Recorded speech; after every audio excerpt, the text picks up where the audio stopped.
د افغانستان د وسلوال پوز لوی درسیز قاری محمد فصیح الدین فطرت د بدخشان زیباک ولسوالۍ ته د سفر پر مهال ویلي چې په دغه ولایت کې امنیتي حالات عادي او باثباته دي. امنیتي ځواکونه د هیواد د خاورې او ولسونو د ساتنې لپاره په بشپړ چمتووالي سره فعالیت کوي.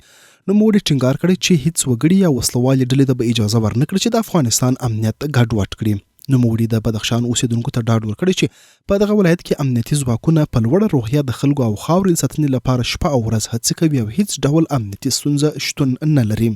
لوی درستیز زیاته کړه چې د مهال په بدخشان کې هیڅ ډول جګړه نه ده روانه او په دې اړه د ځینو رسنیو خپاره شوي راپورونه له واقعیت سره سمون نه لري.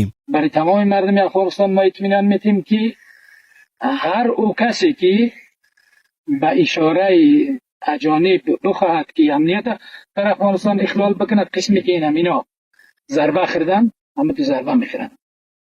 کلانترین قماندانشون اینجا قماندان معروف کشته شد دیگه، همه تو ضربه میخورن و نیروی امنیتی ما این توانمندی را دارن که از واجب خاکشان دفاع بکنند و به هیچ متجاوز اجازه ندهند که به هر قسمی که باشد امنیت داخل کشورشان اخلال بکنند. لدې سره سم د بدخشان والی مولوي محمد اسماعیل غزنوي د پرختي پروژو د ګټي اخیستنې په مراسمو کې د دې ولایت وروستیو پیښو په اشاره ویلي هغه کسان چې د نظام په ضد هر ډول مخې او پلانونه لري خپل هدفونو ته به ونه رسیږي او خپل شوم اهداف به ګور ته یوسي. جنگ مقابله تام ما خوب یاد دارم. اوی ارمان تام را که تسلط به کشور بکنیم شاید به گور ببریم. ما برشان از همین ما پیغام میتونم که نکنیم. بعض اون بریتان توصیه میکنم همه ما و شما باید برشان توصیه بکنم که کشور ما و شما را مردم بیچاره ما و شما را نارام نکنم. از همین بل لور ته یو شمېر سیاسي شنونکو وایي د افغانستان اوسنی حکومت په ټول هیواد بشپړ امنیتي کنټرول لري او امنیتي ځواکونه توانېدلي چې د هر ډول امنیتي ګواښ پر وړاندې چټک او اغېزناک غبرګون وښیي.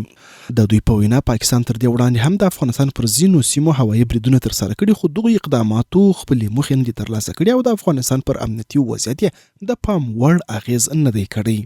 بدخشان په دې نامه کېږي چې په بدخشان کې د واخان کوریډور جوړیږي.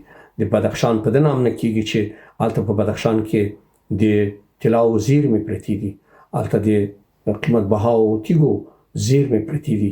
د هغه زیرمو د بیا د چورولو لپاره بدخشان د نامنۍ په لور کش کېږي.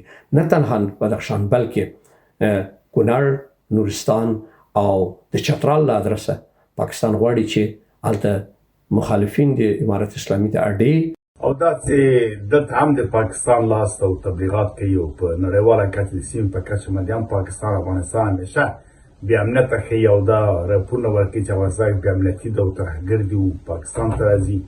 ده خو یو خدای غواړي چې خپل ملامتۍ بار په افغانستان واچوي او آدرس د ترهګرو غلط وښیي، یعنې افغانستان وښیي در حاله کې ټول نړۍ پوهېږي چې ترهګر روزل کېږي پر ځایونه لري په پاکستان کې.